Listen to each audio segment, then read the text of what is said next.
Hey, welcome to On the Chain. This is Jeff here with co-host Chip. Chip. What is going on? So tonight, we are going to dig in and talk a little bit about Ripple XRP, mainly because we haven't done that before. Crypto and DeFi to replace all financial systems everywhere around the world. Governments are kind of giving a little bit of resistance, a little bit of pushback. And now this one common theme that seems to be driving all around is regulating through tax. And we already know that Janet Yellen's already proposed an 80% tax on crypto gains. This Biden administration, man, they really aren't getting the bigger picture of the benefit of growing this space. So we want to talk about that and a lot more. There's so much to dig into tonight. You ready to kick this thing off? Yeah, I'm ready. I'm almost ready, Jeff. I'm almost ready. All right, Trying to find the thing in here. Where is it? It's got to be in here somewhere. Oh, I forgot to put water in this cup. That's no good. Hang on a second. There we go. I don't see the clip in there, Jeff, for some reason. Ah, here it is. Here we go. Ready? Got the water? Oh, look at that. You got the On the Chain. What's up? Oh, you know what? I forgot mine. I'm gonna have to go get it. And then on the other side, you got the There it is. There it is. Let's do it. Welcome to On the Chain. And we're back. Welcome to On the Chain. That's so It's funny. 8:04 in Ontario. I left my water in the other room. Ping Mike. Oh man. Go grab it. Man, so that was a great show tonight. It was awesome. Thank everyone for coming on. Being here. Yeah, sure. What? Today is magic. Man, XRP, can't be 100% sure, but I think it is magic. Man, I was going through all these things. I've got all these crazy tabs open, just all these different narratives and things to talk about. And then I thought one area, Chip, that we can really kick this all off with is that CNBC has finally changed from Ripple to XRP. You know why? It only took them a couple years. It only took them a little bit of time. They were like, and Ripple's at $1, and Ripple's at, I'm like, come on, man. It's been 8 years. So, well, five plus years. 8 years, but I'm looking over here. I guess I didn't share it. But if we do share the screen, everybody can enjoy the fact that it is now, whoops, there you go. Look at that. It says XRP. Look at that, coin metrics. This is now CNBC real time. They're all fired up and passionate about the digital asset space. And apparently Dogecoin got listed on Coinbase Pro. And it was funny. I was looking at this, Chip, and it says Dogecoin listed on Coinbase and skyrockets. And I open up the app and I look at it at 35 cents. I'm like, skyrocketed from what? 35 cents to 35 cents? Like where are these articles coming from? Skyrocketed. Well, but you clicked on it though. That's the whole point, Jeff. That's the whole idea is you click on it. Somebody had something out there that said 10,000 XRP. Listen, I would love to see it. I think that was James Rule XRP. And I was like $10,000 on 10,000 XRP. Like we used to tip each other like 5 XRP back in the day. Like, here's 5 XRP. What the hell? Go ahead and take 5 XRP, So that'd be $50,000 right now. I just want to get to $2. $2 would be nice. $2, man. I would like to get it $3. And if it gets a 3, I want to see 5 and maybe 10.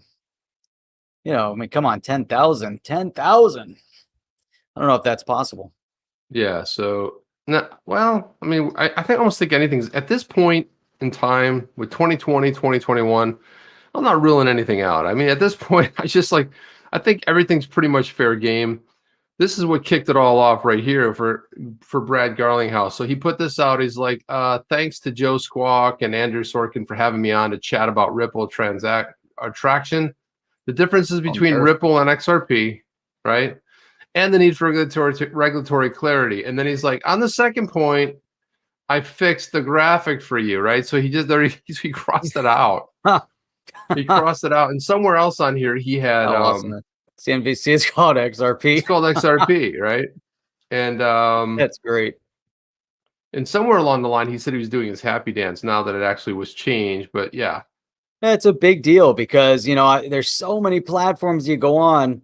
And Kyle saying Celsius still listed as XRP and Ripple, kind of, and there's other exchanges out there that just haven't got around to changing, to XRP. It's just, I mean, after all this time, the name change went in, nobody calls it Jeff, Ripple they could be anymore. calling it Open Coin, so it's gotten a little bit better. That's a good. We should start calling it Open Coin. That'd be great. Yeah, here it is right here. Open Coin. Did you get your Open Coin today? How much Open Coin did you get? Yeah, I'd be like, that probably flew over some people's heads, but that's all right. That's what it used to be called back in the day when it was gifted to Ripple, right?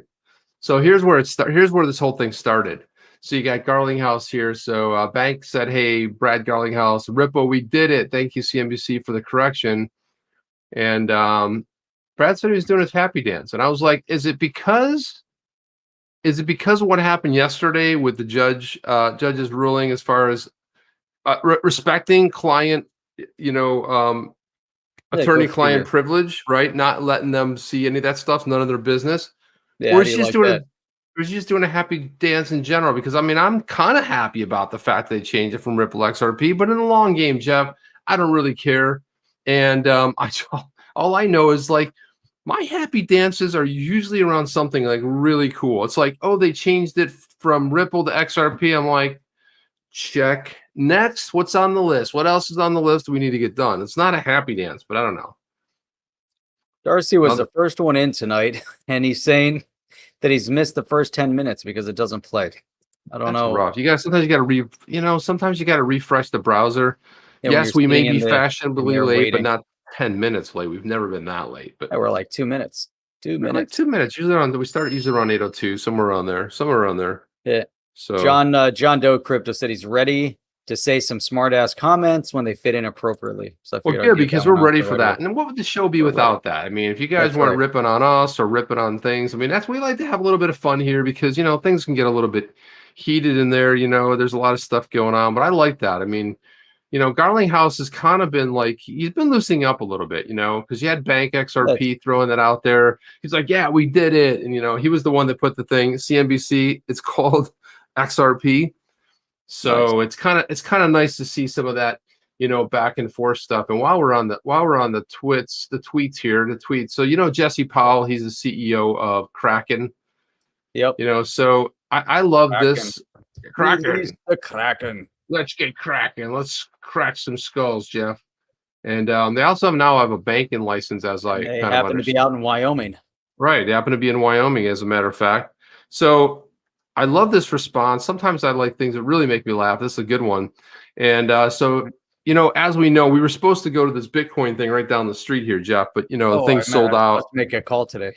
Yeah, you're supposed to make a call. Tomorrow. We're trying to get hooked up with some people that have some influence. Alex Mashinsky was going to try to help us out. We only want to go there for one day and kind of hang. Most of the time we just want to like interview people, talk to people, go down there and just kind of like hang with the maximalists. You know what I mean? There's a lot of Bitcoin maxis. So Jesse Powell says, so many have asked, I'm not going to be in Miami this week. Why not? Well, number one, security risks and costs. Now, Jeff, what kind of security risks and costs does Jesse Powell from Kraken have to worry about? Well, I get the costs, but I don't get the security risk. What costs? He's the CEO of like one of the oldest exchanges in town, and period, right? In the US. I don't know. That makes no sense. I mean, it's Miami. Now, if he has to hire a security detail, I get that, right? If he has to have 24-hour round the clock security. But he listed as the number one thing. Okay. Number two, he says shills constantly harass me about the crap coin listings. Okay. I get that. I mean, hey, when you gonna list whatever it's gonna be, some other one. Look at this. I'm already dying early, Jeff. This is unbelievable. This is a new one, a new low. And then he says, yeah. By the way, I did harass the people over there today. I got them on a call and I said, fix your software because it doesn't work. They're like, yeah, we've had people complain about it before. I'm like, well, we're streaming 6 days a week, so you want to get it fixed anytime soon. That picture there looks like you just got some Botox or something. Oh, now we lost him. Yeah, Now he's I'd rather show nothing than yeah. So anyway, it says I'm an introvert and at large gatherings, intense human interaction are super draining. I'm sure it'll be legendary. What? What the hell was that? Just stupid, But Jeff. I'm I sorry. think number 3 is the big part. You know, he's an introvert in large gatherings. You know, Yeah, come on, man. there's really Then don't be a there's a lot of CEO then. people like that. Whoa. Be a coder then. Well, there's a lot of CEOs that are like that too. They just don't want, it's not so much when they're running their company and they're in their zone, you know, versus getting out there in public and, you know, having to, you know, deal with people and shake people's hands and, you know, do the whole thing. Sometimes it can get, you know, disconcerting and uncomfortable, you know, so there you go. So that's how it goes. So let's see here. Oh, wait till Chip gets here on this one. So there's definitely some interesting conversation, Chip, going on at the upper levels of government as it pertains to. And we'll save some of this good XRP news here. Let's go into that anyways. Let's go to that first. Let's get into this, and this is older news, but it was kind of revitalized, Chip. You put it in here, and this was actually I think this was from like October. Yeah. Is this? Oh no, I pulled up the wrong one. This isn't the old patent one. I just pulled up. I pulled up this one. I clicked the wrong. I look over. One too. We'll talk about that That's too. the one I was thinking about.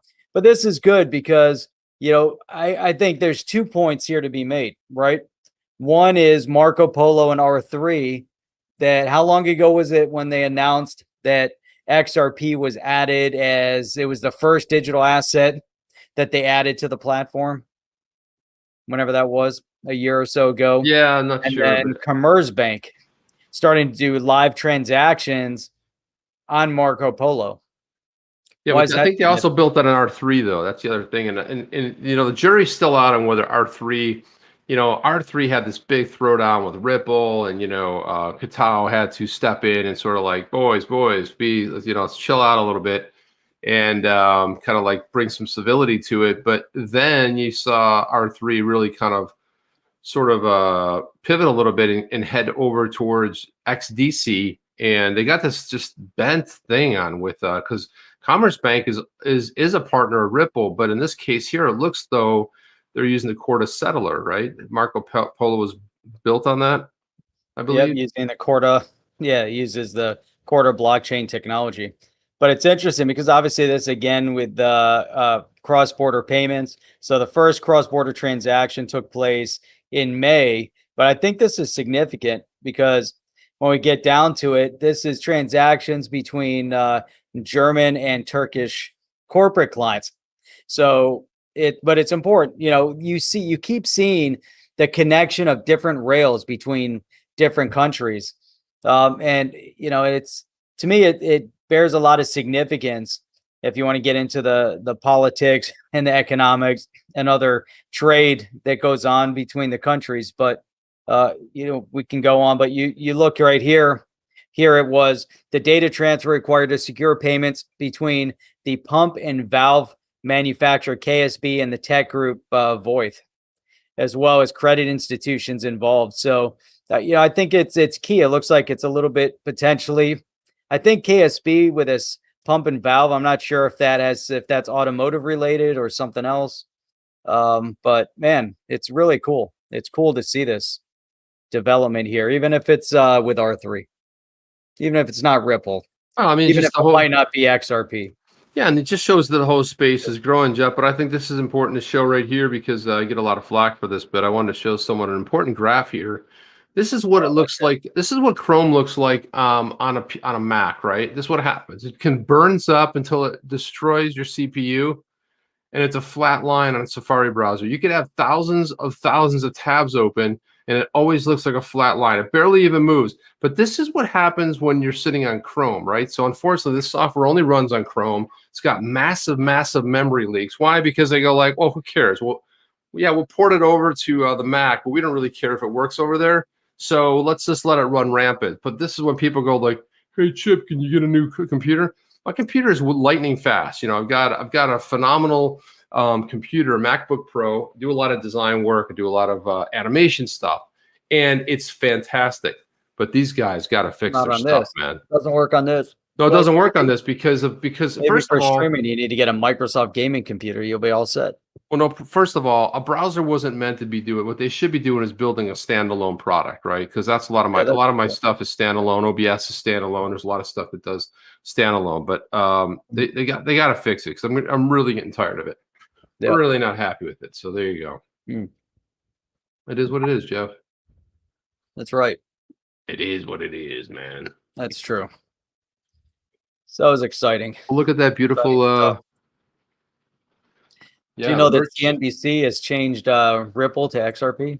I didn't know about that, Jeff. I think I heard a rumor about that earlier today. But someone's talking about. Oh, it might have been us. Yeah, that might have been us talking about it. Might have been us. So it does look like U.S. regulators are trying to get more active in cryptocurrency market, and by active, man, I'm not sure. You know, we want regulatory clarity, but lately it seems like there's some pent up animosity coming from this administration, all different layers of the administration, to the crypto development here in the U.S. But we're starting to see some rumblings in other countries. Yeah, we're starting to see some rumblings over in Sweden, over in the UK, and in the UK, it's more, you know, banks are getting little on edge with what they're doing and not doing. And for, you know, some of it, you know, I was looking through this, and even over in Ireland, they're starting to gain a little bit of concern.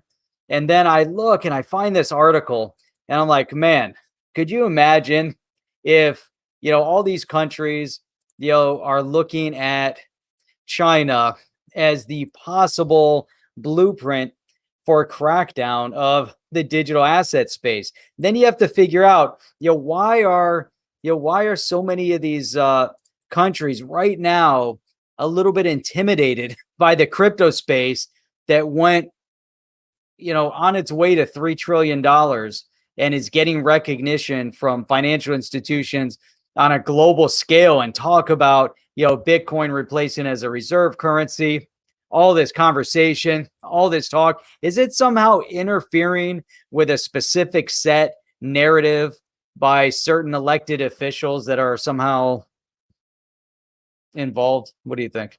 I've got to address Rob McDermott's question first. Chip, do I see a teardrop? No, that's what you're seeing is a little bit of frustration with people that build inferior products. I'm not a big fan of that. Not a big fan of people building for, you know, stuff made in China, garbage products. Yeah, I'm not a fan of that. Just I will say that because believe me, we build software by company. We have a lot of bugs. Yeah, you write one ticket, you fix the one bug, and then you open up 6 more. Well, this is kind of how it happens. You fix this, but then you broke that. So it's a constant battle. But this company got acquired. And as soon as it got acquired, Jeff started having problems. I started having problems. I talked to them today. Oh, Jeff, check this out. I was looking at StreamYard for our company. You know what they said? Call us for a quote. You know what that means, right, Jeff? You know what we do. We know as salespeople, you know what we do in that? Yeah, we don't want to publish it because it's way too much money. Oh, yeah. You know what's the? You know what? How much? You know what it starts at? How much? 10,000 a month. 10,000. Yeah, that's not gonna happen. I said good luck on that. I said, you know what? I know. Good luck on that. Okay. Guys. You know who I blame for that? Tell you who I blame. Wie einst Lily Marlin. Wie einst Lily Marlin. Lily Marlin, Lily Marlin. That's who I blame. But I have to listen, you know, every once in a while, you know, like when Chris Larson put this tweet out today, I think it's something we should take a closer look at here. Let me just zoom in on this puppy here. Sir John does not approve. He does not approve. He does not like that. He is not happy, right? I'll tell you what. You can post another song on Twitter. If you post something better, yeah, we'll go with that. Potentially. Unless we find one worse, then we'll go with that. So it's beautiful. It's just beautiful right there, Jeff. You know, kind of gives you a nice, like, peaceful, easy feeling inside. So Larson says, hey, it's an unfortunate reality with offsets. I've seen some at $15. Too good to be true. Carbon dioxide removal, however, is a safe, measurable, and permanent solution to mitigating climate crisis. Because this is kind of what the founder of, Ripple should be talking about, Jeff, right? And I so think so, this, yeah. Trees. so this, look at this. This is one of the greatest things I've seen. And this make me laugh so much. Like a top U.S. seller of carbon offsets starts investigating its own projects. Well, why, Jeff? I mean, we talk about this all the time. Wonder why something like that might happen, right? I don't want to claim any of this stuff. I don't want to get in here, right? So here's why. Nice picture. The Nature Conservancy's review calls into question millions of dollars of credits it sold to JP Morgan, BlackRock, and Disney. Now, Really? who thought, following concerns that it's facilitating the sale of meaningless carbon credits to corporate clients, the Nature Conservancy says it's conducting an internal review of its portfolio of carbon offset projects. The nonprofit owns or has helped develop more than 20 such projects on forested lands, mostly in the U.S., which generate credits that are purchased by some such company. Can you believe JP Morgan, Chase and Company, BlackRock? I mean, these are like massive companies, and Walt Disney, they use them to claim large reductions in their own publicly reported emissions. So they buy these fake credits so that they can get a discount. And then they go out publicly and go like, oh, look at us. Our emissions levels are really low. This is bankrupt right here, man. This kind of thinking right here, Jeff. It really is just, man. Well, especially when they go and they start singling out Bitcoin and Bitcoin mining and right. Everything else. When these guys are pulling all sorts of shenanigans. All kinds of shenanigans. And then if you look at his next tweet, he goes, well, through the Larson Lamb Climate Change Foundation, we purchased the removal of 300 tons of CO2 via Climeworks, an amazing company doing incredible work on the fundamental technology. So in the same tweet where somebody else is ripping off somebody else, he's promoting his own sort of a deal through his the Larson Lamb Climate Change Foundation. How did they remove 300 tons of CO2? Oh, this is going to, we got to check this out, Jeff. This is going to be probably Does it have something to do with digital assets? I don't think it does. Cryptocurrency? Purchases 300 tons of carbon dioxide. Trees? How about purchasing like something for the XRP community? I don't know. Groundbreaking private effort of removing CO2. So to fight climate change and limit global warming to 1.5 Celsius, large-scale carbon dioxide removal will be indispensable. Man, this is what you always got to do. If you want to know what's going on with this stuff, you got to follow the money because it always ends up in someone's pocket, Jeff. So while Elon Musk and Jeff Bezos are trying to figure out how to build bigger and better rockets, you got Chris Larson is trying to figure out how to remove CO2 from the environment. In a nutshell, yeah. And also you've got someone like Elon Musk teaming up to see how we could make Bitcoin mining more efficient. But again, that'd be cool if he thought about that. Well, it's like signs a groundbreaking agreement to remove 300 tons of CO2 from the air with Climeworks to help scale up the carbon dioxide removal market. Science agrees. See, this is where I start worrying. When you say stuff like science agrees, the whole idea of science is not to agree with anything. It's a constant question. That's what science is, right? Because at one part we thought the Earth was flat, then we said, oh, you know, it's round, and then we said it's flat again. So it's kind of like oscillating back and forth. But science agrees that in order to limit global warming to safe levels, drastic emission reductions will be needed. But that alone won't be enough. See, it won't be enough, Jeff. Well, it's kind of like the HOA that I live in. If you remove one tree, you got to replace it with two. So we're doing our part. Look at this. We need to actually remove historic CO2 from the atmosphere. Not just, we got to go back and get legacy CO2 out of there as well. I don't know. It's the whole thing. I don't know how you're going to find it. I'm sure it's out there somewhere. But it's kind of cool. What a nice project. I guess so. I guess it's going to help somebody. I hope it benefits somebody and somebody feels good about it. I don't know. Well, I'll tell you when the whole CO2 thing got out of control, I remember as a little kid, we lived in LA for a little while, and there were days even way back then that you couldn't go outside because they had smog warnings. And you'd go out and you could see the smog on the horizon, and you couldn't go outside because the levels were too high. And then I've been to other parts of the world where it's still like that today, and it's unbearable because of the pollutant that's coming out of all around you. But let's throw something funny up while we're on the subject. We just got into a serious subject about climate change and all that stuff. So this is going back a few years, but I did get the reference and I thought it was pretty good.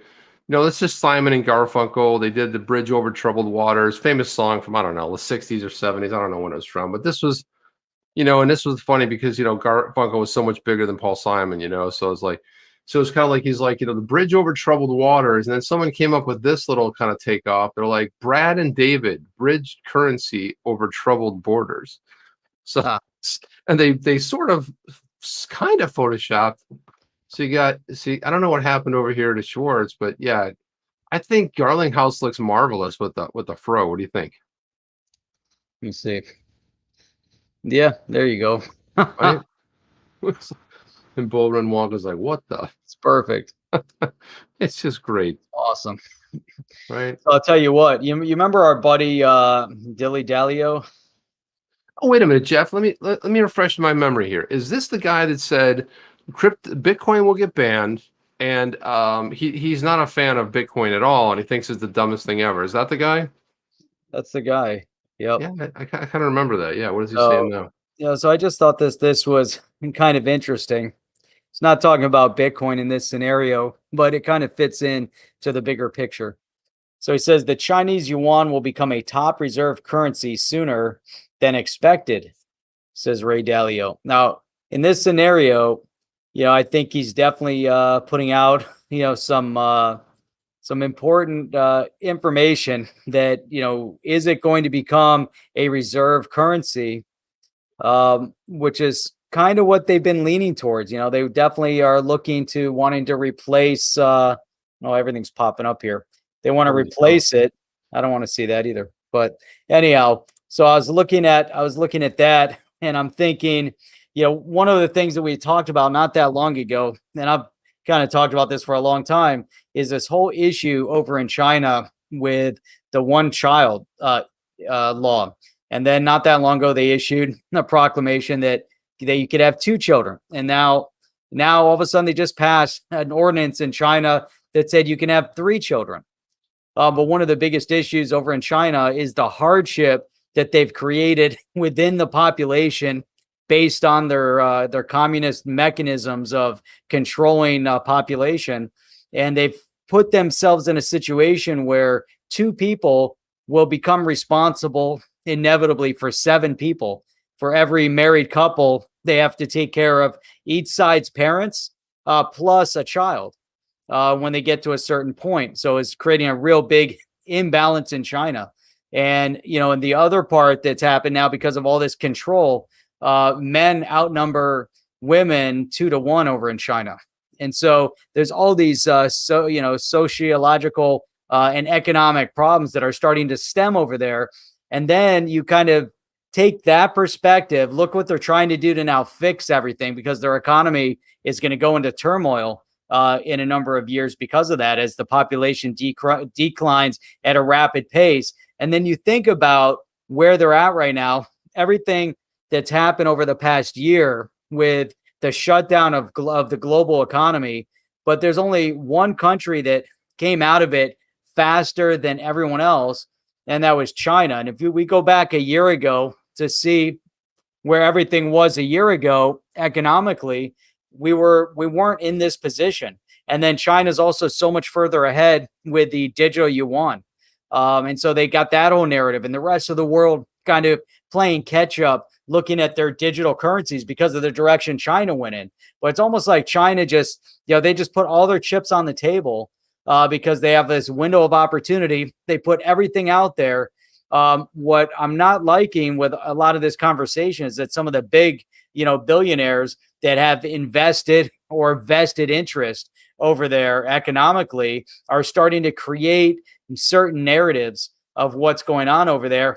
And we see our current administration kind of taking this interesting stance, regarding cryptocurrency, as they're trying to, put some limitation on it. But I don't see that. I think the genie's out of the bottle, and now all of this news is starting to hit. All of this information starting to hit. We don't even have to get into all the research regarding labs and all of that, but there's a lot of things that are getting ready to come out on the direction on, especially the economy over in China. What's going on? I think, man, there's a little bit going on. What do you think? Yeah, well, the other thing that they're talking about with the China thing is that they want it to be an interoperable currency as well. So they don't really, so in order for it to be a dominant world reserve currency, it has to be interoperable, right? So it has to work with every major fiat and potentially anything that's a digital asset. So that's the other thing that I've seen a lot of this sort of thought kind of go out there as well. It's like, oh no, we want it to not only to be the world reserve currency, but it's going to be interoperable, so it'll be super easy and super fast, and it's great. But Steve Jobs was famous for saying, look, we might not be first, but we figure it out, and then when we introduce it, it's going to be great. So first, a market can have first mover advantage. I mean, look at Bitcoin, right? It doesn't always have the advantage, right? Especially in some with really, really new tech. There have been lots of examples where people jumped the gun a little too quick. And if you want to look at a good example of that, was with Apple in the early 90s. I want to say like early 90s. They came out with a device that looked like a smartphone. And you could do all kinds of stuff on it. It's called the Newton. And the Newton was too far ahead of its time, like 10 years too soon. And if you remember, the Newton was kind of cool. It was like, but it didn't sell because people didn't know they needed it.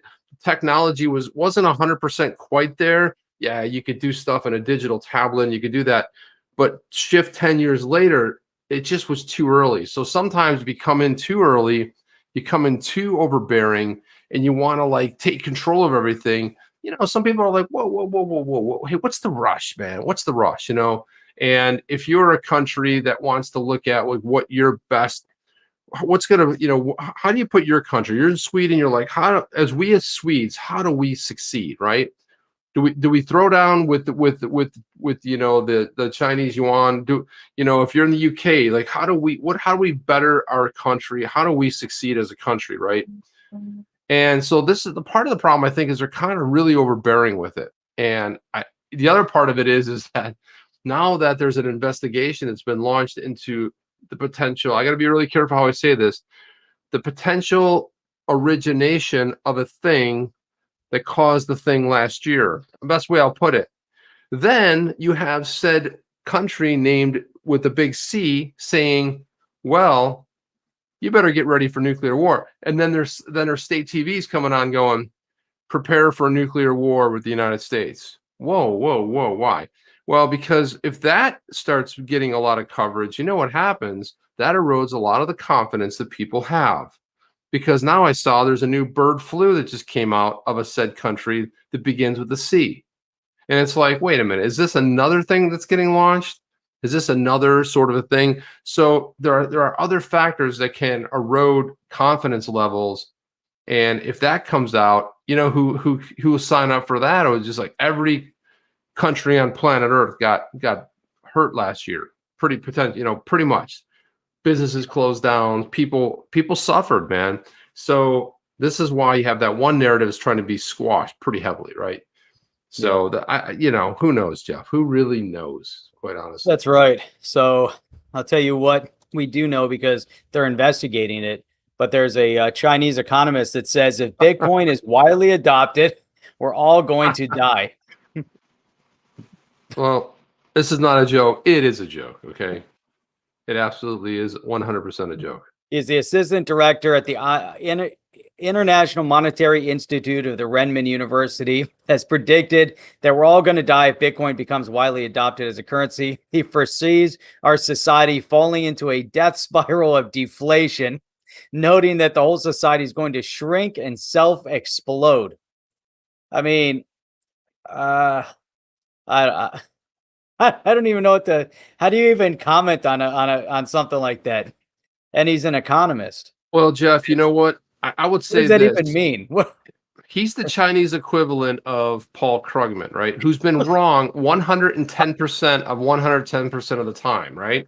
This guy's been propped up. He's been put up.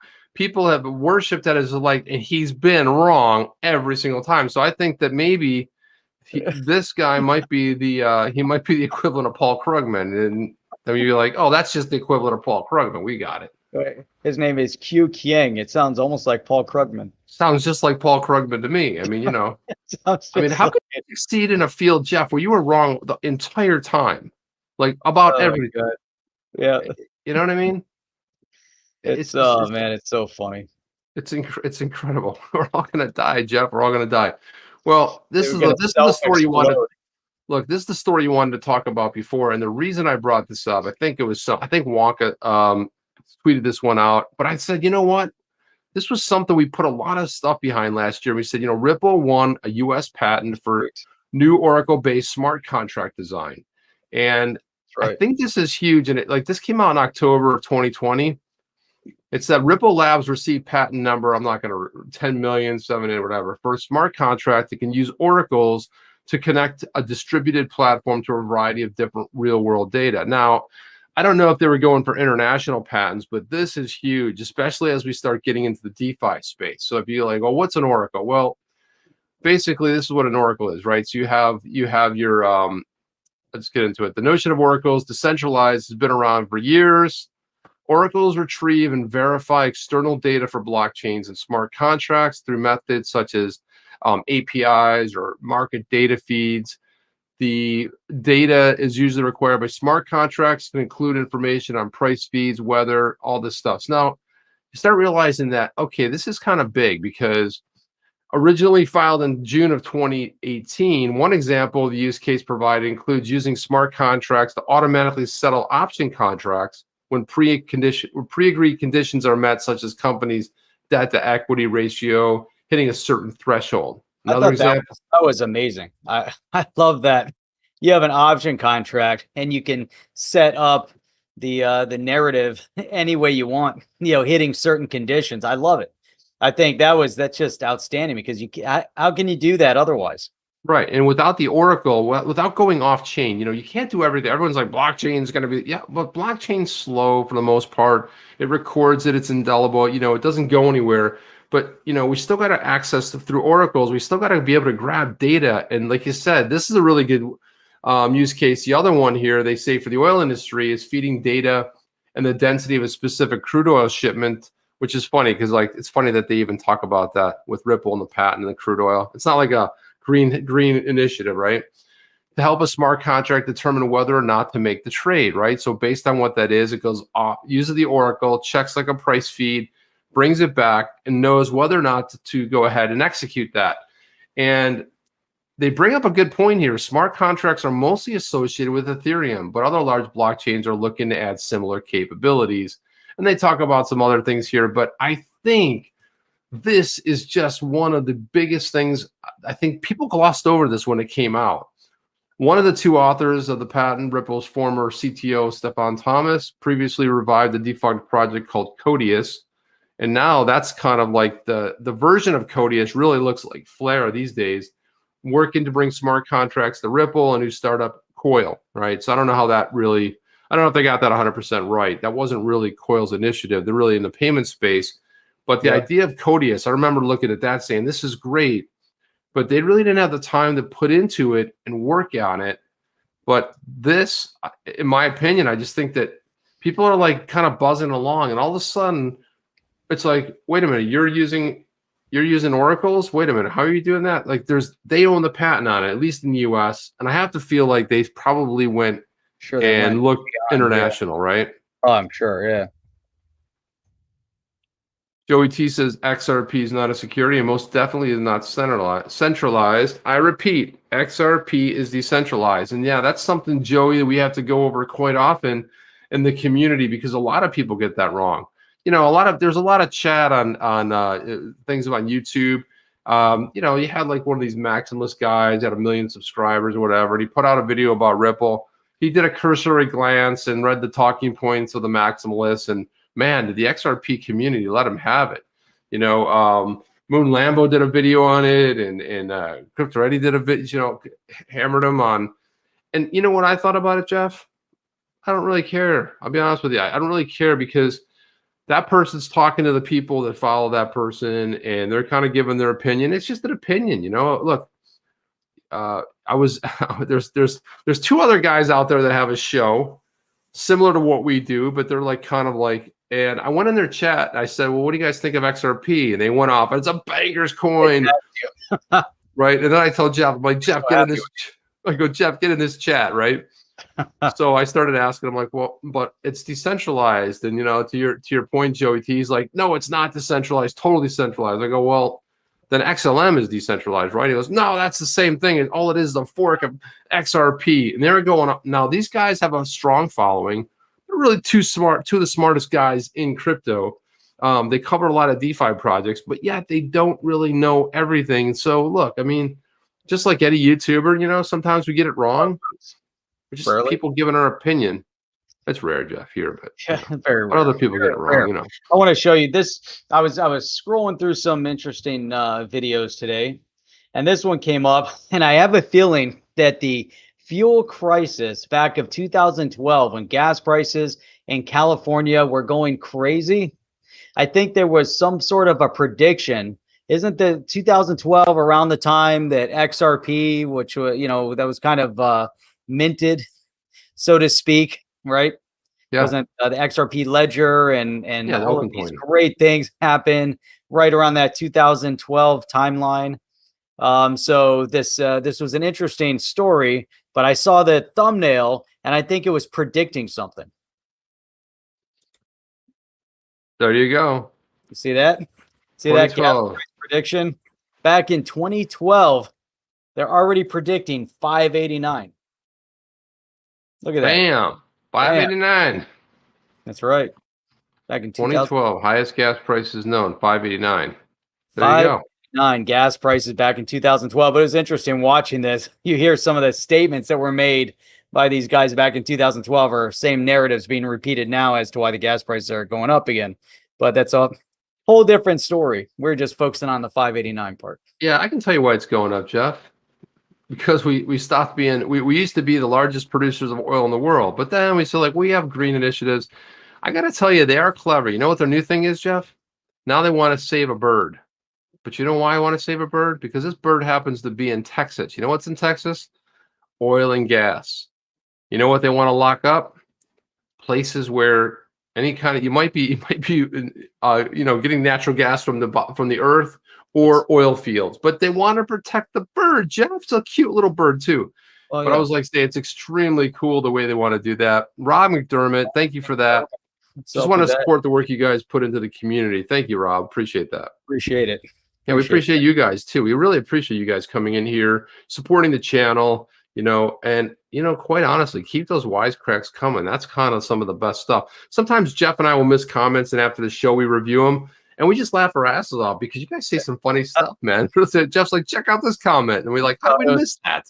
I know. I was talking to my dad last night, and he was saying how he doesn't get to watch live so much. So he always goes back and watches them. And he always plays the comments because he gets such a kick out of all the comments. And I was trying to explain to him. I was like, I said, start following the comments, and you'll start seeing, for the most part, you see a relatively decent group of highly intelligent people that are engaged and hanging out and having a blast, and he said, oh, he's starting to, piece it all together. And then I told him, I said, come in a live stream and join into the conversation and have fun. Enjoy. Yeah, and sometimes there's like a little side conversation going on. Like they're threading another narrative through there. Like it's almost like a side chain of, it's like a side chain off of what we're talking about. And sometimes we do get a little more heavier into the geopolitical stuff, but it's all connected, right? All of it's connected, and I think that all of us want to see crypto succeed. So we start seeing a lot of negativity. Every other week, China's banning Bitcoin, and China's doing this. We had the Three Gorges Dam. They had to like ease it off a little bit. And this is potentially devastating because there are like 100 million people that live around there. That dam cannot fail. There you go. So here there. One of the most persistent predictions of the past month is a potentially massive surcharge on any alternative currency gains. One rumor is that Yellen wants an 80% crypto tax. I mean, could you imagine 80%? It's like asinine stuff comes out of their mouths. Even with such a new burden, President Biden's proposed tax change will heavily impact online traders. So a lot of people sit back and whatever one's politics are, they don't think about it until it directly impacts their pocketbooks. Now, when you start seeing an administration that you may have supported, and you realize that they're actually going to now take money out of your pocket. That's something Never a he good spent thing, a Jeff. lot of time kind of building and compiling. But here he's, for anybody, I mean, short-term holders of currencies such as Bitcoin may see their effective tax rates surge from 10% to 37%. They announced new regulation forcing taxpayers to report major crypto gains. And here they said, the White House put it, cryptocurrency poses a significant detection problem by facilitating illegal activity, broadly including tax evasion. Oh, like many of those congressional representatives that have been caught up for tax evasion. Yeah. Oh, wait, we didn't say that. So, There's man, one in particular that's never paid. right, exactly. But man, I look at this. Don't they realize the genie's out of the bottle? You're not putting the genie back in. It is what it is. They can keep doing their nonsense. It's, if they're not going to pass it through executive order, then it has to go through Congress. You got to write it into law, and then you can start figuring things out. But, go ahead and make an executive order, increase our taxes by 27%. But a lot of that stuff on your crypto gains. Yeah, but I look at all that stuff. Every administration floats a trial balloon, right? They put something in there, an official said this, and then they kind of like gave feedback, and people go like, "What? You're gonna do what?" That's it. I'm out. It's so they kind of put it out there. They want to see what public sentiment's going to be. So it's like an unknown, what do they call what do they usually call them in the an undocumented, somebody within the administration who is uncredited, came out with something. They want to see how people are going to react to this, and they start flipping out. So I look a lot of this stuff as hearsay until you start seeing bills get authored. Look, it's a lot of scare tactics, and it also pushes down the crypto price and everything. But let's get to something positive here. Something cool that's happening over on. Let me throw this up right here. That was pretty positive. Well, it's kind of, I don't know if it's really positive, but this is good. So Flare Network tweeted this out today. Fair to artists, ecologically friendly, low fees. Welcome to 888, the new world. The new NFT marketplace is built 100% on Flare. Nice. So this is pretty cool. They put out a cool movie too. This is it right here. We're not gonna get into it but anyway, there's a whole film that they put together on this. Mention some of the artists that are going to be available here. And you can watch it here. You can go to 888-TNW for 888thenewworld.com.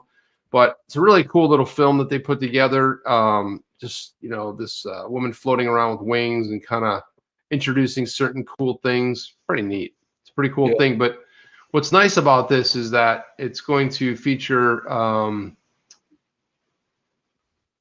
we don't believe in platforms changing artists, 15 to 40% commissions to showcase their work. And we certainly don't believe in galleries charging up to 50%.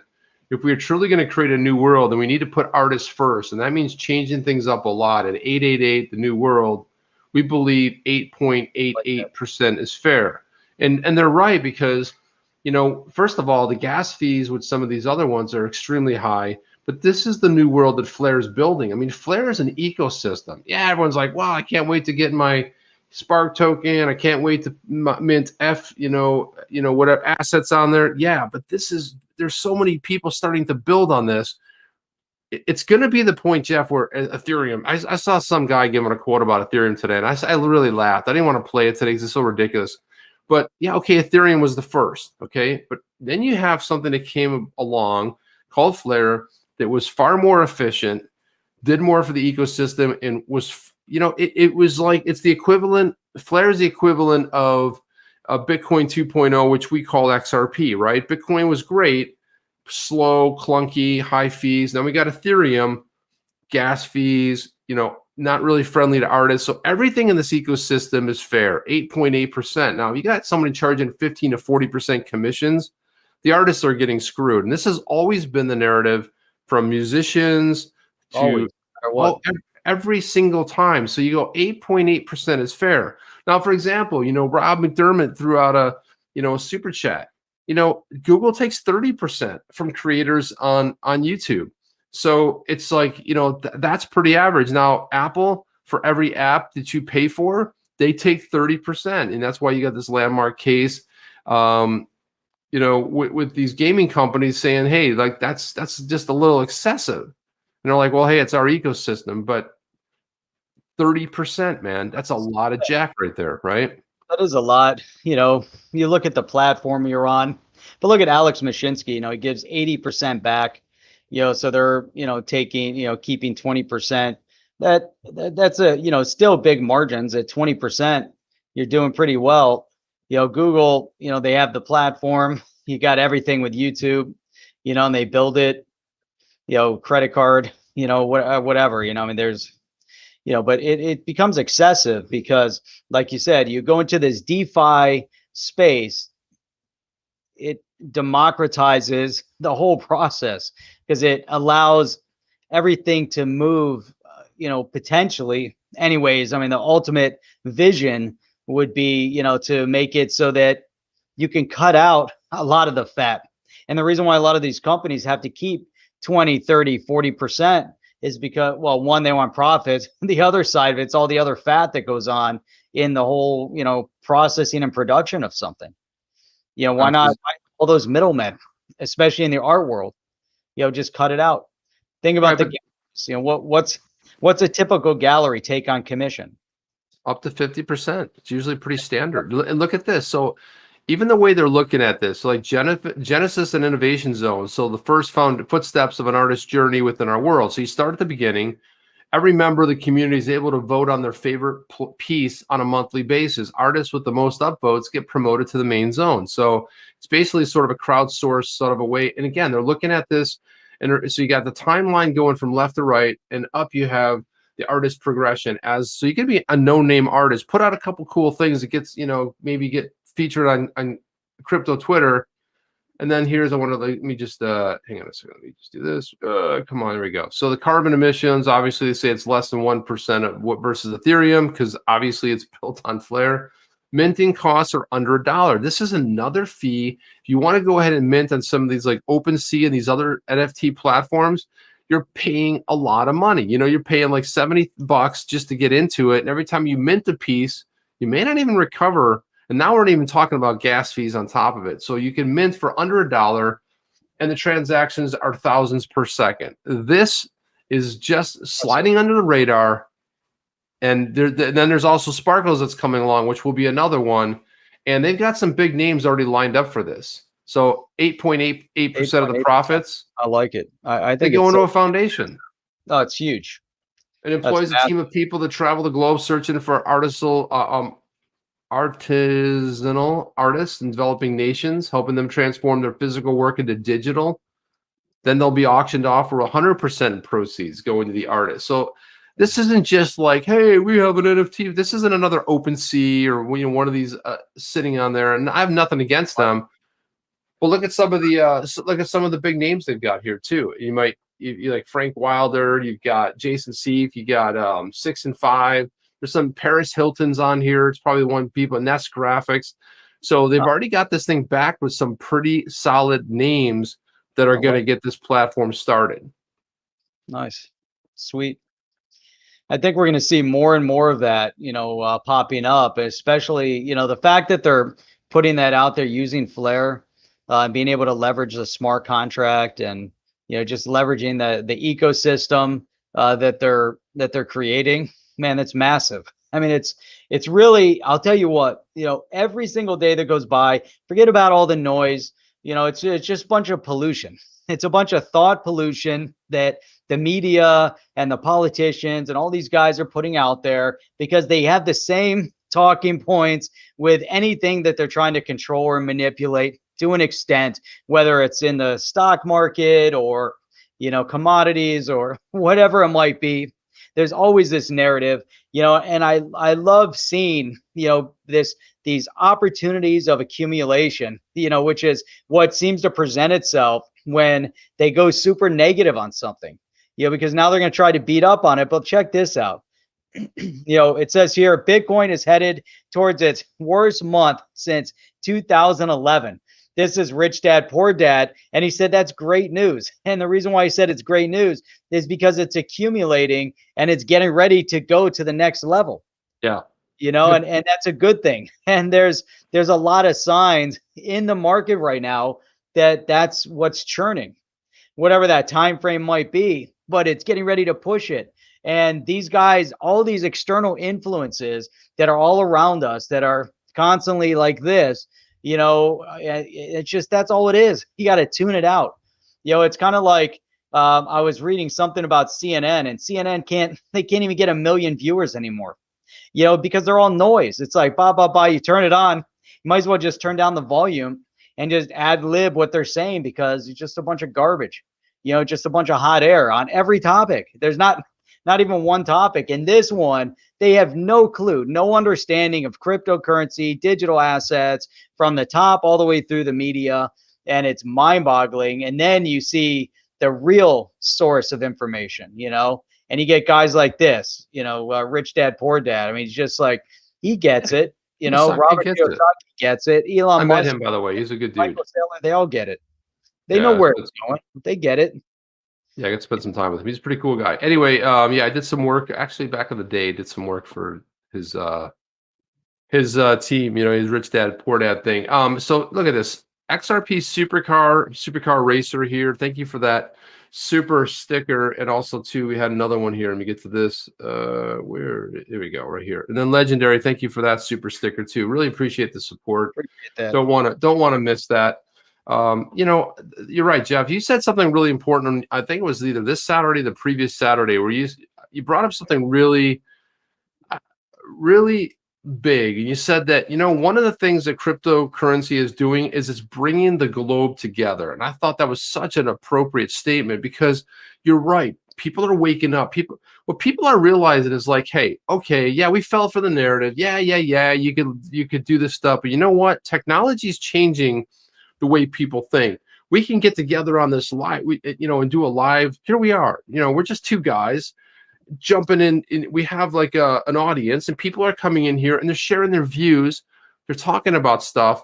The world is bigger now, and we're more connected. And I thought that was such a spot-on statement, because crypto is bringing us together. We all want to fight and win, because we're all realizing our fiat in our respective countries is dying dead, or has been officially declared dead because of the value. And you're almost better betting everything on the farm. That's not financial advice, but you almost couldn't go wrong at this point. If you put into a serious project, you can hold for a little bit and then just keep it in the bank and see what that buys 3 years from now. Good luck with that.